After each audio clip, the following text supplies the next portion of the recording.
Fala pessoal, tudo bom? Mais uma live aqui, agora nas terças-feiras da gente. Tô de visual novo, óculos novo. E aí, eu queria saber de vocês quais são as perguntas de vocês. Então assim, hoje eu vou responder aí as perguntas que me enviaram, tá? Vou começar aqui pela primeira pergunta aqui, aleatória. Você prefere fazer casa ou apartamento?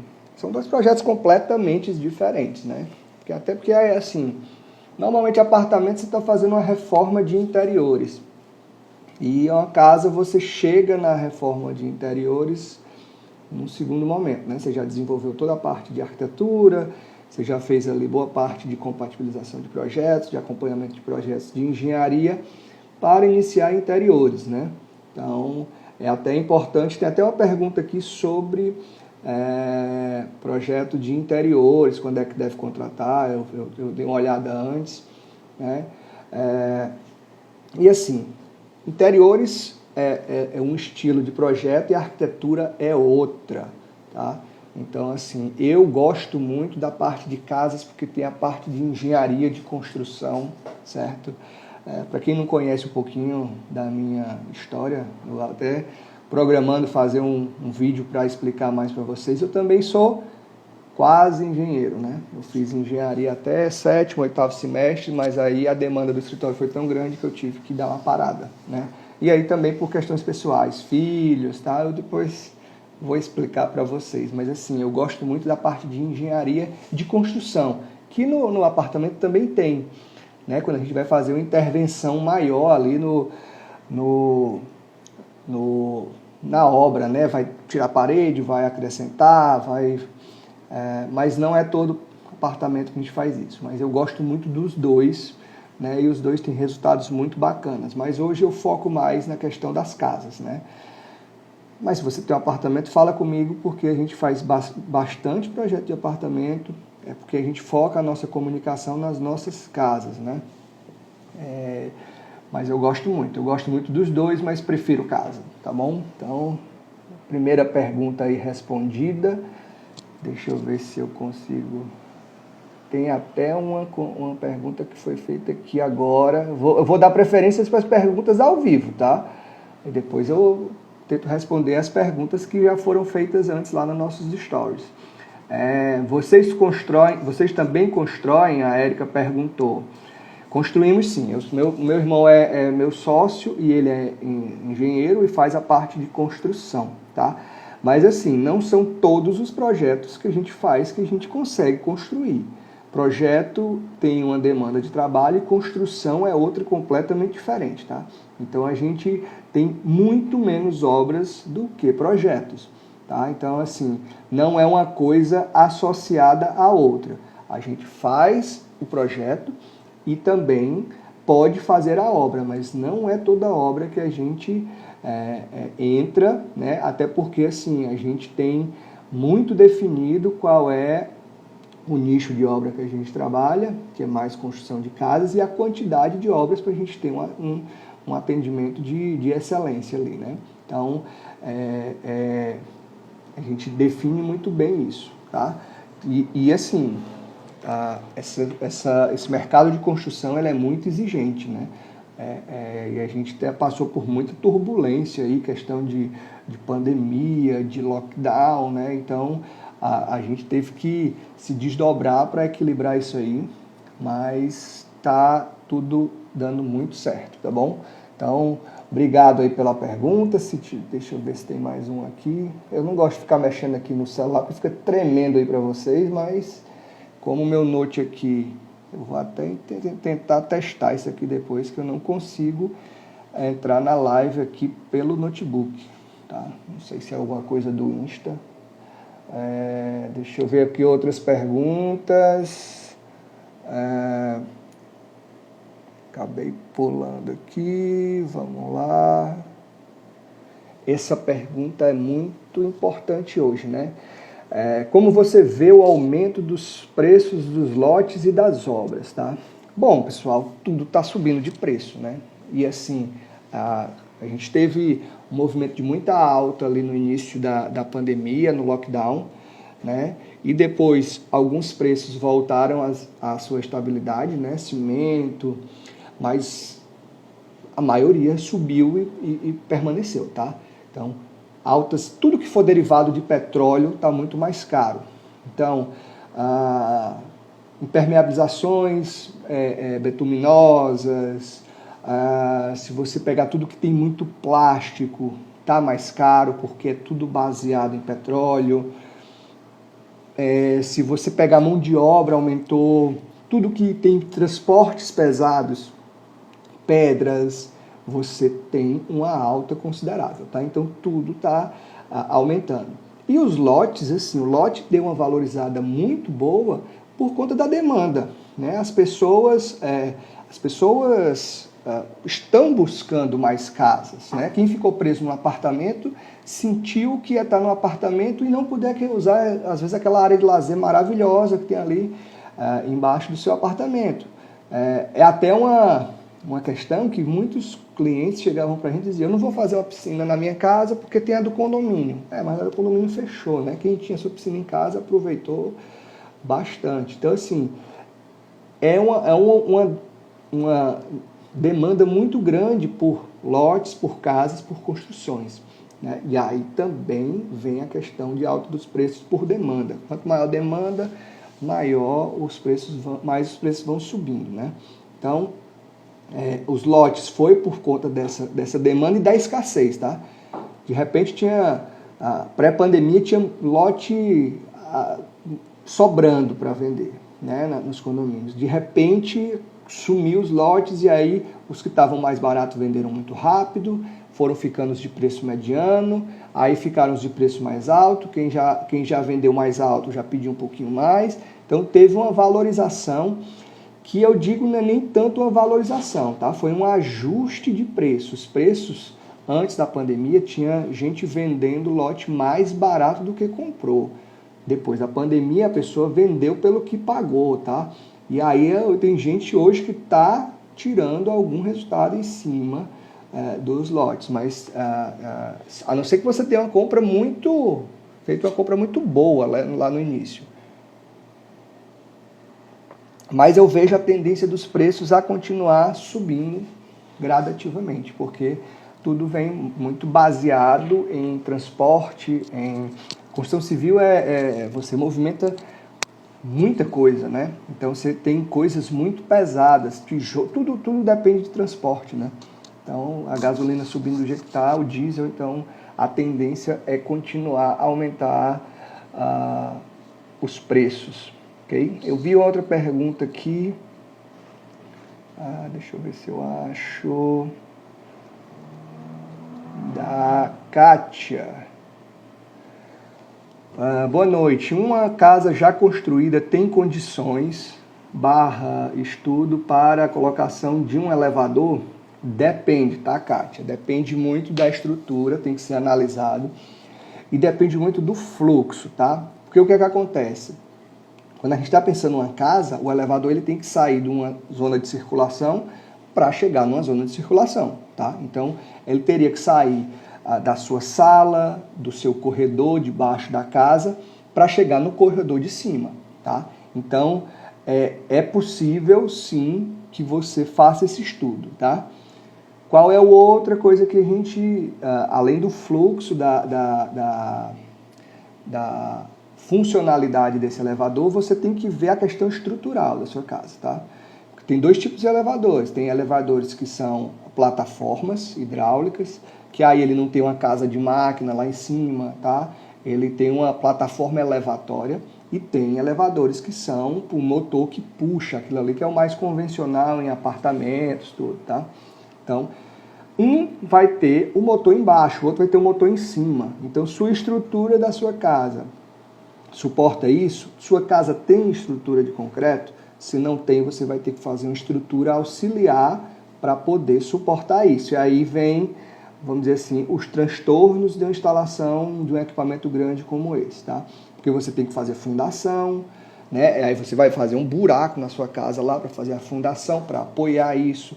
Você tem que fazer uma estrutura auxiliar. Então, assim, é uma intervenção que tem que ser muito bem estudada. Pode ser uma coisa que é mais simples, pode ser uma coisa que é mais complicada.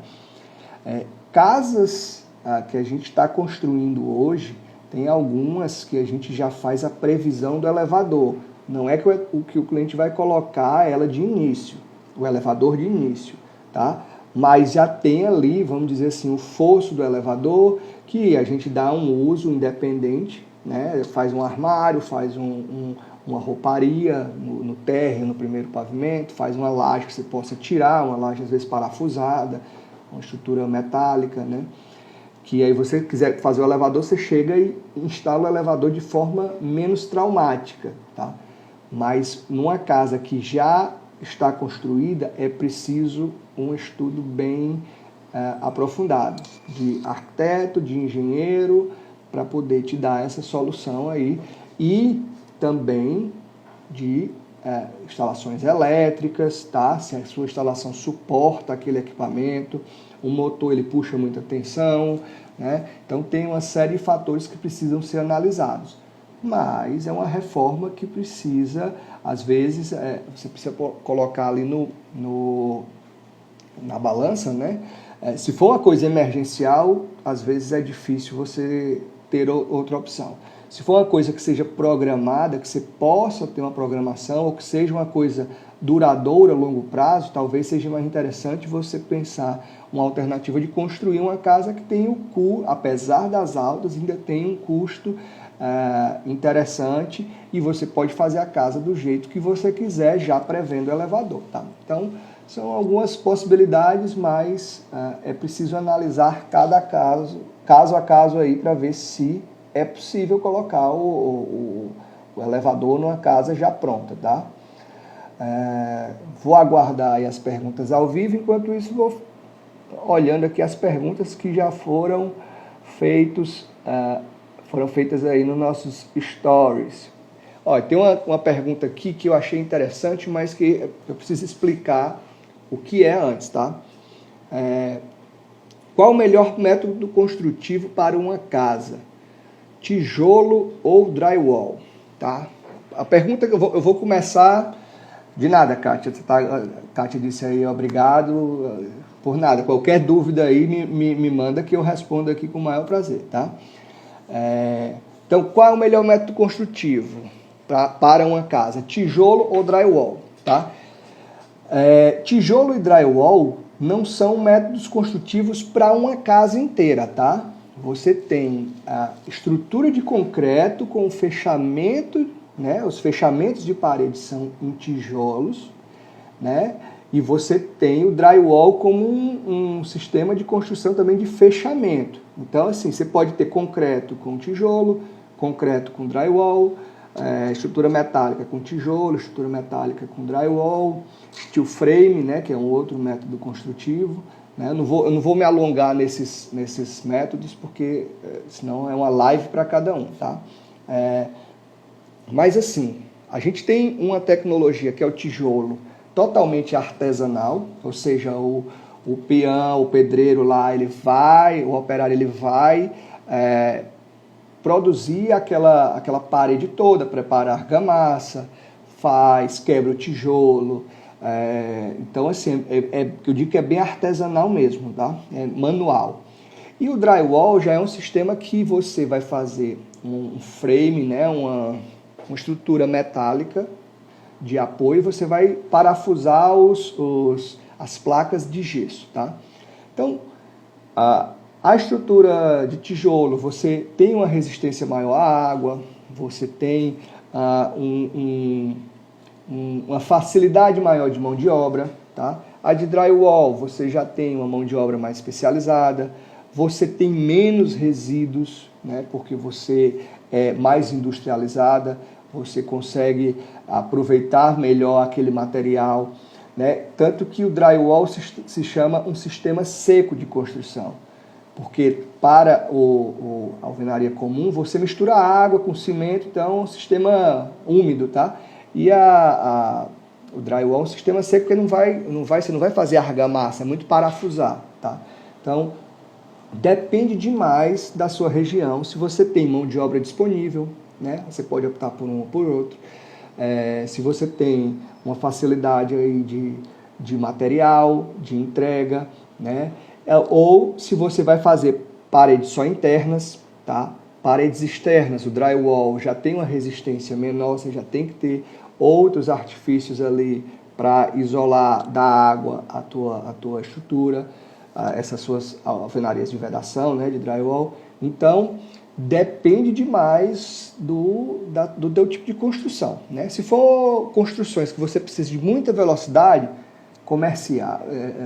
imóveis comerciais, shoppings, né? O drywall vale muito a pena, porque você faz ele muito rápido, tá? Você não precisa de uma betoneira para virar argamassa para fazer a alvenaria. Você não precisa de uma pessoa para virar. Você já vai produzindo muito mais rápido com o drywall. Então, tem esse fator também. Então, depende muito da sua necessidade de você analisar cada tecnologia, inclusive de investimento. Se o investimento de um é mais alto do que a da outra. Então, não tem uma melhor, tem a melhor para a situação que você está no momento, tá? Então, é muito de se pensar assim, tá bom? Deixa eu ver aqui outra pergunta, se teve alguma pergunta aqui no ao vivo. Seguindo aqui as perguntas dos nossos stories. Essa pergunta aqui eu até falei um pouquinho antes, não sei se apareceu a pergunta toda aí para vocês, mas estou no meio da obra, sem projeto de decoração. Já era para ter feito isso ou espero terminar a construção para fazer? Vamos lá. Provavelmente é uma casa, né? A pessoa está fazendo aí a reforma, ou acredito que a construção, né? Porque falou como obra e construção, e não fez o projeto de decoração, que é o projeto de interiores, tá? Se você deixa para fazer depois, você vai reformar. Então você vai quebrar para ajustar alguma coisa que precisa ser feito, tá? Então você imagina parede pintada, você vai trocar uma tomada, você vai quebrar a parede, você vai amassar a parede, você vai pintar de novo. Pode ser só isso, como pode não ser só isso, tá? Como pode aparecer outras coisas que você precisa fazer. Você vai mudar um ar-condicionado, aí você interfere na fachada externa, aí você tem que pintar a fachada externa da casa inteira, tá? Então assim, deixar para depois provavelmente vai te dar mais custos de reforma, porque tu já vai estar pronto, tu vai contratar a pessoa para fazer de novo, para quebrar e fazer de novo, tá? Qual o momento ideal aí para o projeto de interiores quando você vai construir uma obra do zero? É você fazer o quanto antes. Fez o projeto de arquitetura, você está aprovando, está começando a obra, já tem que estar iniciado o projeto de interiores, tá? Para você estar a tempo de fazer aquilo ali, ainda mais se a obra for rápida, né? Então, é preciso, e um projeto de interiores necessita de um bom tempo de dedicação do arquiteto e do cliente para dar certo, tá? Porque, assim, são muitas decisões, são decisões muito pequenas, são diversos orçamentos, tá? Então, assim, você tem orçamento de imóveis, você tem orçamento de revestimentos, você tem orçamento de pedras, você tem orçamento de louças, de metais sanitários, de tubulação, né, de iluminação, de forro, de cortinas, de objetos decorativos, de móveis prontos. Então, quando você vai somar isso tudo, você vai ter que gerenciar isso durante a sua obra, que já está lhe consumindo um bom tempo, tá? Então, é importante começar o quanto antes para você evitar retrabalho lá na frente, custo a mais, né? E deixa para depois, né? Muitas vezes a obra acabou, a pessoa já está cansada, porque realmente estressa, você sai da sua zona de conforto, né? E acaba deixando para amanhã, e o amanhã, quando você piscou o olho, foi 2 anos, quando você piscou o olho, foi 3 anos que você terminou sua obra, e você ainda não teve coragem de voltar e fazer finalizar o teu interiores, tá? Então, assim, o ideal é você, o quanto antes, E, inclusive, você com orçamentos pode fazer por partes. Olha, o orçamento do meu sonho aqui, do jeito que eu queria, ficou um pouco fora do que eu estava programado. Eu posso fazer uma parte e fazer uma outra parte depois. Você com um projeto, você consegue orçar e dimensionar os custos desses ambientes para você fazer por partes, tá? Vou tomar um cafezinho e vou esperar as perguntas de vocês aqui no ao vivo, como eu disse. Eu prefiro responder aqui ao vivo quando vocês estão acompanhando, né? Já tiveram perguntas que foram mandadas nos nossos stories, mas eu prefiro responder vocês aqui. Vou tomar uma água também. Bora lá para mais uma perguntinha aqui. Será que eu vou conseguir responder todas as perguntas hoje? Esse daqui é bacana. Tem uma limitação de orçamento, como prever isso em projeto? Bom, vamos lá. Primeira coisa que isso é um exercício de estimativas, tá? Então, o que eu vou falar aqui é o que a gente faz, mas como é uma estimativa do que está se programando. É impossível qualquer profissional lhe dar um preço correto de uma obra, de uma construção, sem um projeto, sem um orçamento detalhado. Ele vai lhe dar uma estimativa. Pode ser um pouquinho a menos, um pouquinho a mais ali, tem uma margem de erro, dependendo do que você está colocando e do que você está definindo do seu projeto, tá? Então, se você tem uma limitação de orçamento, primeira coisa que você tem que fazer é abrir o jogo com o seu arquiteto. Porque acontece demais do cliente não dizer 100% ali, né? Querer... Não, se eu disser que eu tenho 100, o arquiteto vai gastar meus 100 tudinho, ele vai me levar para o lugar mais caro. Não, normalmente a gente tenta, pelo menos, estou falando por mim, tá? Pelo menos a gente tenta equilibrar as estimativas que a gente tem, né, o histórico que a gente tem de projetos mais recentes, de construções mais recentes, para ter uma estimativa de preço ali por projetos similares, tá? É um apartamento de 100 metros, é um apartamento de 50 metros, é uma casa de 200, é uma casa de 500, né, tá? Então, a gente começa daí. Segundo, a gente tem que entender um pouquinho a expectativa do que o cliente quer, né? Não adianta você querer uma casa barata e aí você chega com a referência ali para fazer sua casa, é uma casa lá em Dubai, né? Toda iluminada, com vegetação, porque aí vai ficar fora o que você está esperando gastar para o que você está desejando, tá?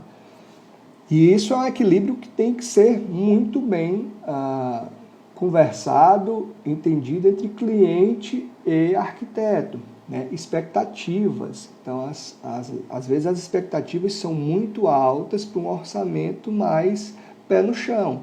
Então, se o arquiteto faz um projeto pé no chão para você, você vai ficar satisfeito? Tá? Ou você está indo naquele arquiteto porque as casas do cara são espetaculares? Tá? Então, você já tem que começar aí a filtrar isso com a sua expectativa, tá? Então, você quer uma casa espetacular, mas você quer gastar pouco. Dá certo isso? Não. Tá?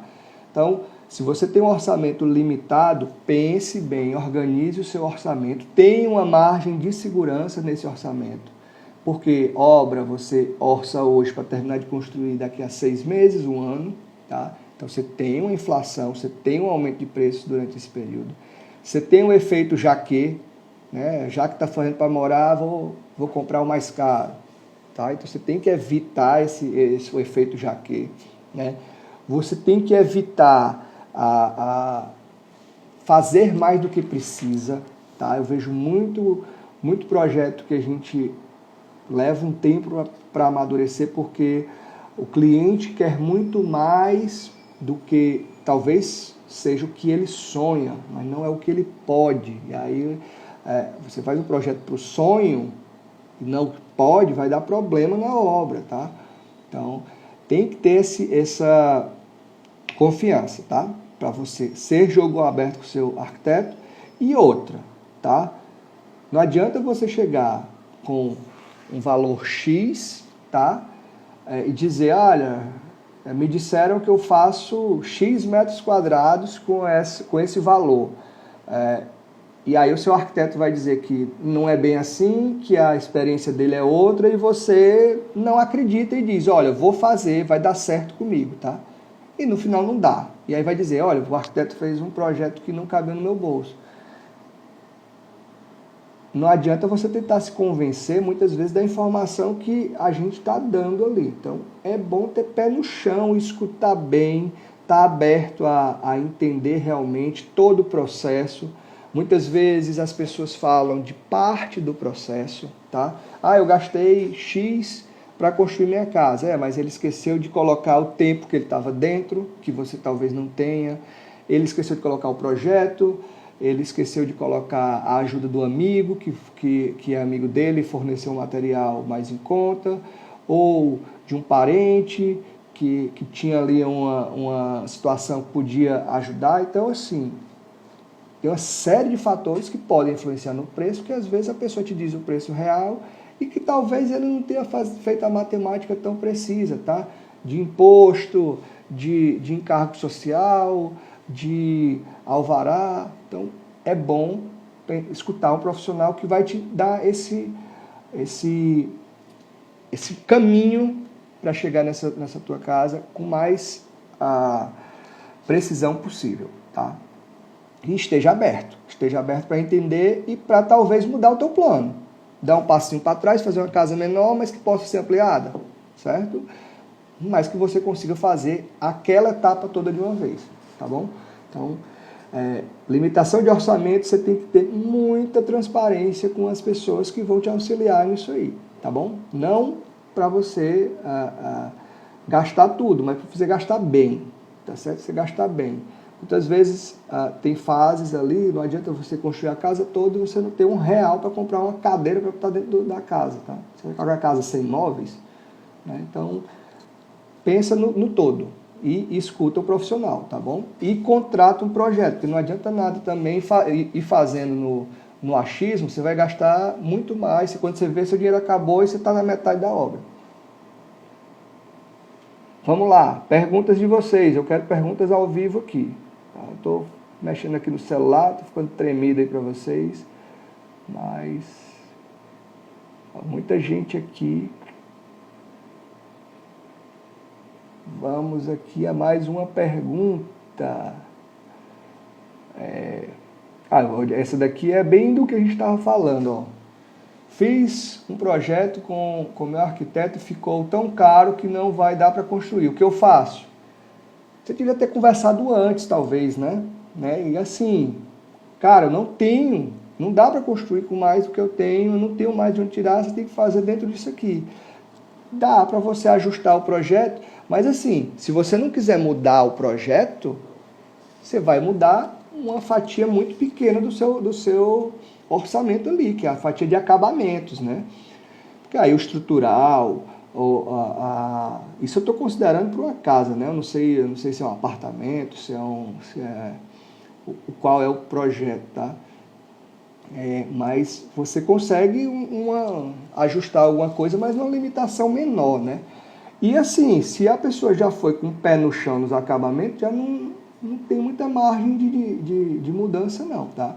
Então assim, é bom você ser transparente desde o início, tá? Para você conseguir que o seu orçamento fique de acordo ali com a tua expectativa. Deixa eu ver aqui. Esse aqui é bacana. Qual o melhor momento para construir? Ontem. Porque os preços estão subindo, né? Então, assim, quanto antes você começar a sua obra, antes você vai terminar. Mas, falando de um momento geral aí da construção civil, a tendência de preços é aumentar, tá? Você precisa saber do seu momento, do seu equilíbrio financeiro. Eu acho que todas as perguntas que eu estou respondendo aqui tem meio que a ver uma com a outra, né?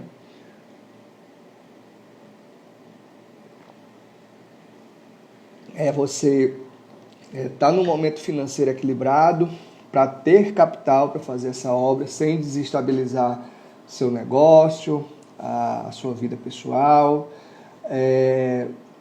Você está com um projeto bem definido, um pensamento do que você quer a médio e longo prazo bem definido, para você definir o que é que você quer construir, tá?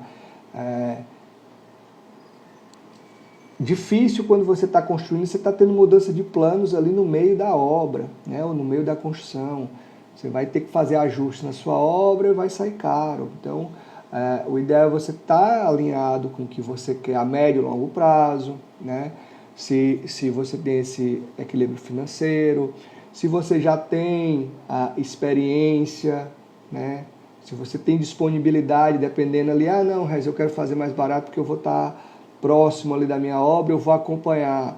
Você tem disponibilidade, você tem experiência, você tem esse perfil, né? Então, o melhor momento para construir é o que você, a sua vida tá toda certinha para você desenvolver aquele projeto e aquela construção, tá?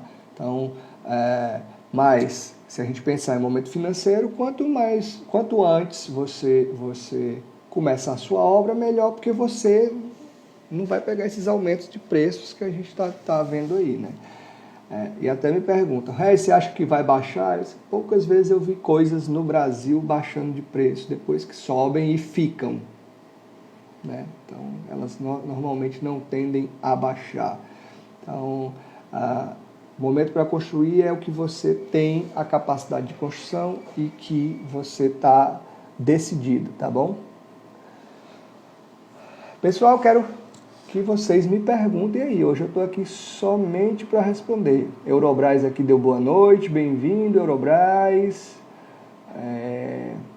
Deixa eu ver aqui, mais uma perguntinha. Opa, eu ia chamar alguém para participar da live comigo. Deixa eu ver aqui, ó, eu ainda tenho 1, 2, 3, 4, 5, 6 perguntas para responder. Já está até rápido as minhas respostas, né? Esse daqui estão precisando de estagiários, quero trabalhar com vocês. Estamos, tá? Se você tem aí um currículo bacana, envia para a gente que a gente está precisando de equipe, aumentar aqui o número de braços aqui no nosso escritório. Deixa eu ver. Essa daqui, ó. Cortou ali a parte final da pergunta, é até melhor, porque tinha... Fui multado pela prefeitura, como ajeitar este problema? Eu vou traduzir aqui, né?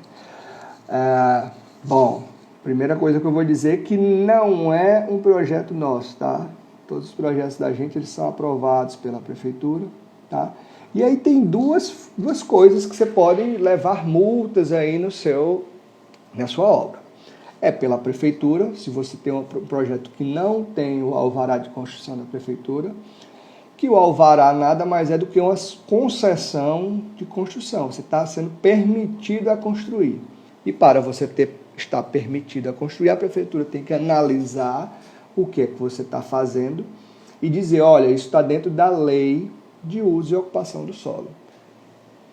Que lei é essa? É uma lei que vai determinar o que é que você pode construir e como você pode construir. São duas leis principais, tá? Lei de uso e ocupação do solo e Código de Obras, tá? Então, lei de uso e ocupação do solo vai me dizer se eu preciso deixar um recuo de frente, um recuo lateral, um recuo de fundos, quanto é que eu posso construir, qual a altura, qual o afastamento que eu tenho. E aí, as pessoas pensam muito, mas aí eu comprei meu terreno, eu posso fazer o que eu quiser lá. Não, pessoal, olha. Tem tanta inundação em cidade grande, por quê? Porque não tem mais onde a água infiltrar no solo. Então você tem que ter uma taxa de permeabilidade, deixar ali um jardim para quando aquela água da chuva cair, infiltrar no solo, tá? Você tem que ter uma ocupação máxima do seu terreno para não ficar uma casa encostada na outra. E aí isso vem de ter um ambiente mais salutar, porque você vai ter uma circulação de ar, você não vai ter ambientes fechados. Iluminação natural é necessário, porque a gente sabe que o maior né, bactericida, esterilizida, sei lá como é que chama isso, é o sol. Né? Quem mata as bactérias, os germes, a melhor coisa para matar germes é a luz do sol.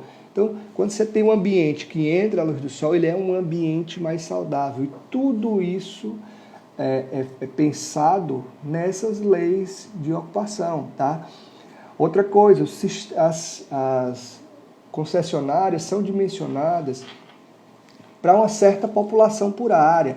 Se você começa a construir indiscriminadamente naquela área, talvez não vá ter vazão de água, não vai ter vazão de esgoto para atender aquela região ali. Então, assim, as leis elas são feitas para isso, tá? E aí, quando a pessoa vai fazer do jeito dela, ou até que esteja cumprindo as normas que a prefeitura exigiu, mas não pediu alvará, vai ter multa, que pode acabar embargando a sua obra, ou seja, proibindo você de continuar a obra. Regis, mas aí como é que eles vão fiscalizar? Olha, hoje aqui em Fortaleza, a fiscalização inclusive acontece por fotos aéreas, tá? Eles vão pegar as fotos antigas ali que tem de satélite da tua região e vão ver se aquilo ali tinha uma edificação ou não. Então, se você está construindo e apareceu uma edificação, eles podem ver que você construiu algo novo ali e te fiscalizar, tá? O IPTU, ele é cobrado em cima do tamanho da tua edificação. Então, se tu está ampliando a tua edificação, tu vai ampliar o teu IPTU. Se você não está fazendo isso, você está fora dos padrões, tá bom? Então, assim, primeira coisa, eu não sei qual é o tipo de obra aí do Ricardo, né, que mandou essa mensagem para a gente, mas olhe qual é a sua obra, veja qual foi a infração que você fez e tente regularizar a sua obra com um profissional, arquiteto e engenheiro, tá bom? Enquanto isso, você tem que também ter as responsabilidades técnicas de arquiteto e engenheiro. E, pessoal, pasmem, tá? Mais de 80% das obras do Nordeste são feitas sem nenhum profissional responsável técnico por aquela obra, né? A gente tem aqui exemplos até de prédios que caíram, né? Então, assim, com profissionais responsáveis, mas responsáveis técnicos, né? E aí é preciso ter muito cuidado, tá? Inclusive, não fazer obras sem projeto, né? E sem aprovação. E também não adianta você aprovar um projeto e construir outro, tá? Você tem que construir, porque depois, para você ter o documento final daquela construção, você precisa do HABITS, né? Que é o documento que diz que aquela edificação está habitável. A prefeitura vai conferir se o que você aprovou foi o que foi construído, tá? E somente com isso é que você vai poder registrar em cartório. Então, você imagina, você constrói uma edificação no seu terreno, você tem um documento do seu terreno que diz, olha, é um terreno que tem X por X de metros. Você construiu ali um prédio e você não pode colocar no documento que existe um prédio ali. Você vai ter um documento somente do terreno, porque o seu prédio é irregular. Isso é ruim, porque você não está documentado, você for vender, não financia no banco, tá? Você não tem um imóvel de garantia, então se você vai pegar um empréstimo, vai dar aquele imóvel ali de garantia, vai valer só o terreno, vai valer o prédio, tá bom? Então, assim, o ideal é você estar todo regularizado desde o início da obra, né? E só depois do alvará de construção você pode começar a construir. Não adianta você dar entrada e começar a obra, certo? Então, fica aí o alerta e fica aí a orientação. Procure um profissional para ver o que você está de errado e ajustar o seu projeto, né, e aprovar o seu projeto de acordo. E, assim, pode ser que a sua obra esteja irregular e você não possa continuar com ela do jeito que está. Se você colocou um recuo ali, você avançou no recuo, você talvez seja obrigado a demolir aquela parte da frente. Imagina o tamanho do problema, do prejuízo, porque você não investiu ali num projeto. Será que vale a pena, né? Vamos lá para mais uma. Deixa eu ver se tem perguntas aqui de vocês. Não, até agora só as já foram respondidas. Estamos chegando no final do ano. Se eu quiser minha casa para o ano que vem, já preciso procurar arquitetos, você já está atrasado. Tá? Dependendo do tamanho da sua casa, né? Porque o que acontece? Você tem um processo... E aí eu vou falar dos condomínios que a gente trabalha, do mercado que a gente trabalha, tá? Existe ali um prazo para a gente desenvolver o projeto para o cliente, que é de 3 a 4 meses, né? Junto com o cliente. Pode ser um pouco mais rápido, pode demorar mais. Depende muito do poder de decisão ali do cliente, né? Se é um cliente que é mais indeciso, que precisa de um tempo maior para pensar na planta, que precisa de um tempo maior para pensar nas etapas ali do projeto, ou se não tem disponibilidade, tá? Então acaba se esticando um pouquinho esse prazo ou diminuindo se for muito rápido, né?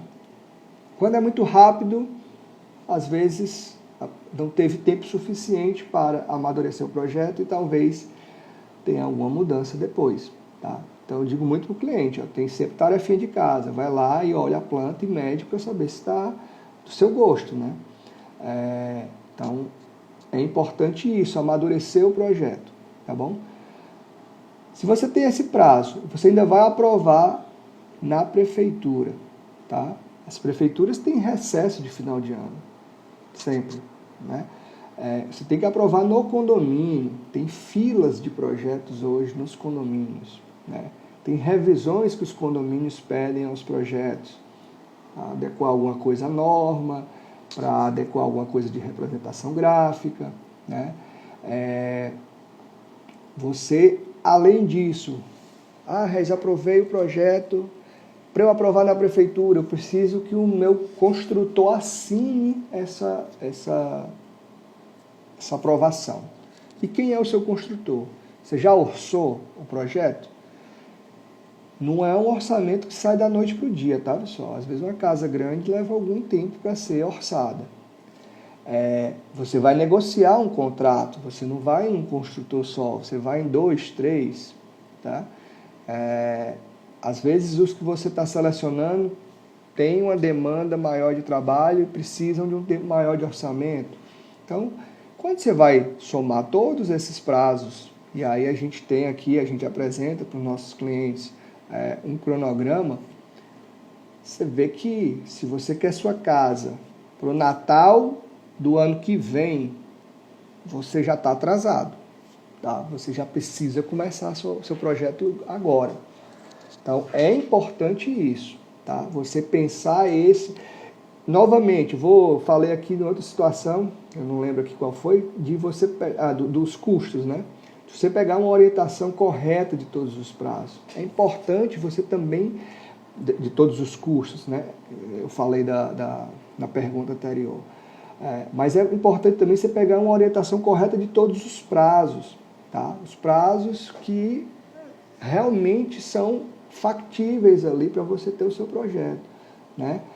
Não adianta, muitas vezes, você criar falsas expectativas, né? Não, esse é o meu projeto, vai dar certo em 3 meses. Será? Será que você, acelerando tudo isso, você não vai se arrepender ali na frente, que você vai mudar durante a obra, e vai reaprovar o projeto e vai ter dor de cabeça, né? Ou será que, não, realmente a minha obra a pessoa me diz que constrói em 6 meses. Será? Tá? Então, assim, a gente orienta com a experiência que a gente tem, não só de obras desenvolvidas pela Lealtar, mas de obras desenvolvidas por diversos parceiros nossos, né? Então, é importante a gente orientar bem o cliente para que ele realmente tome decisões de forma acertada, né? Então, assim, se você pensa em ter a sua obra para o Natal de 22, comece a projetar agora, tá bom? Para você ter prazo para aprovar, para selecionar construtor, para financiamento, né? A minha análise de crédito está pronta, mas não é só análise de crédito, é a análise do projeto, né? Dependendo do projeto, do tamanho do projeto, pode ser, ter que ser feita 2 análises. A gente fez uma live com a Elis, da Cactus, né? Tá aí no nosso IGTV, quem quiser ver, a gente fala só de financiamento, né? Ela é correspondente da Caixa, oficial, e explicou tudo mastigadinho para vocês. Vai lá no nosso perfil, entra no nosso IGTV e vê que a gente pode ser mais rápido, mas pode demorar, tá? Depende muito. E aí imagina que você esqueceu de pagar, até a gente brinca lá, esqueceu de pagar a conta de água da casa de praia, que está no seu nome, que você não vai há 2 anos por conta da pandemia, e o seu nome está sujo por conta de R$30 de uma conta de água que você esqueceu. Aí você vai dar uma pendência, você tem que ajustar a pendência, esperar aquela pendência sair, leva um tempo para aquilo ali não ficar negativando o teu nome no financiamento. Então, assim, quanto antes você começar, melhor. Então, procura logo aí o teu arquiteto para você começar o teu projeto, e se precisar da gente, estamos à disposição. Tenho mais 3 perguntas, vou tomar uma aguinha para ver se vocês participam comigo. Já tivemos 3 perguntas hoje aqui. 3? Acho que foi.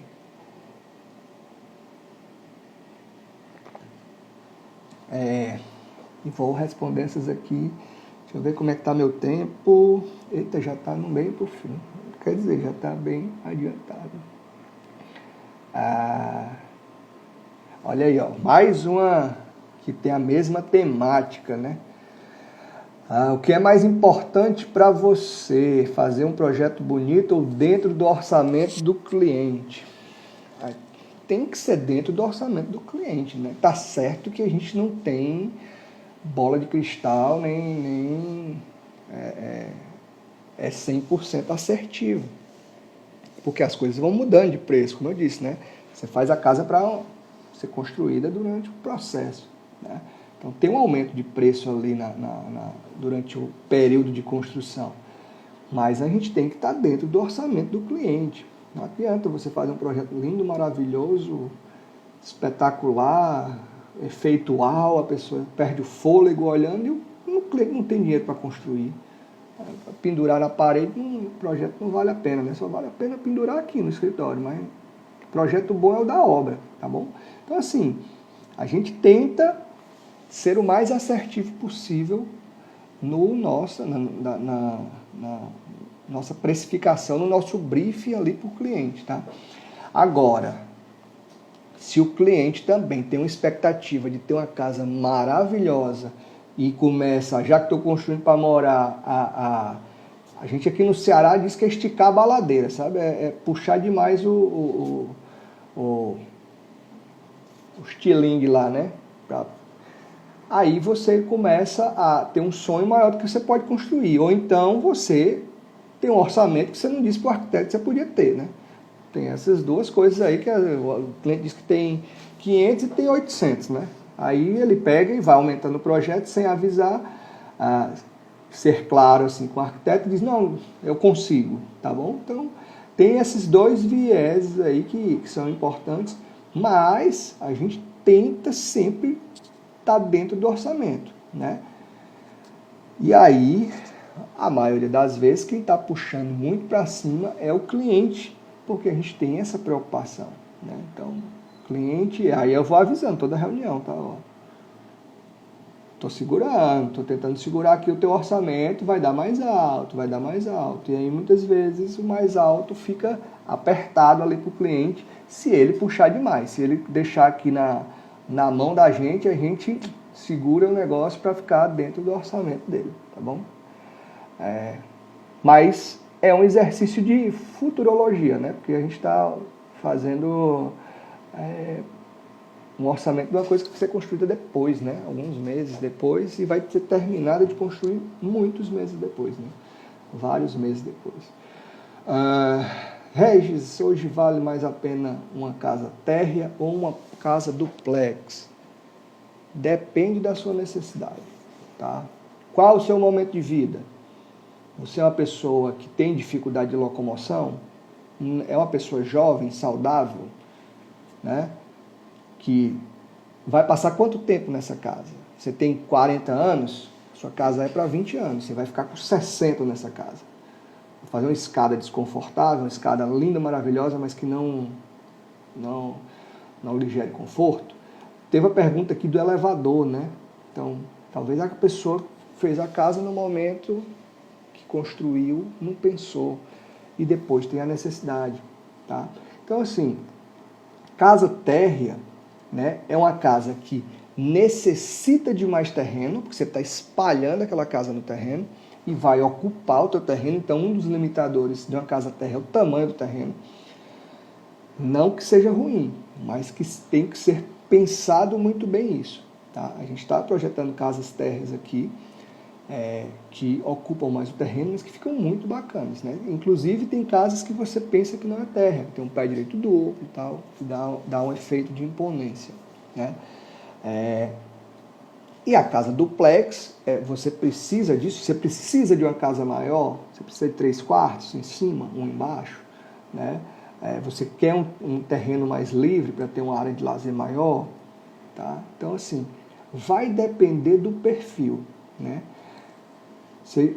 Casas triplex, você tem um subsolo, térreo e superior, né? Então já tem que pensar a dificuldade de locomoção de 3 andares. Então já é uma coisa a se analisar, a se ponderar, tá?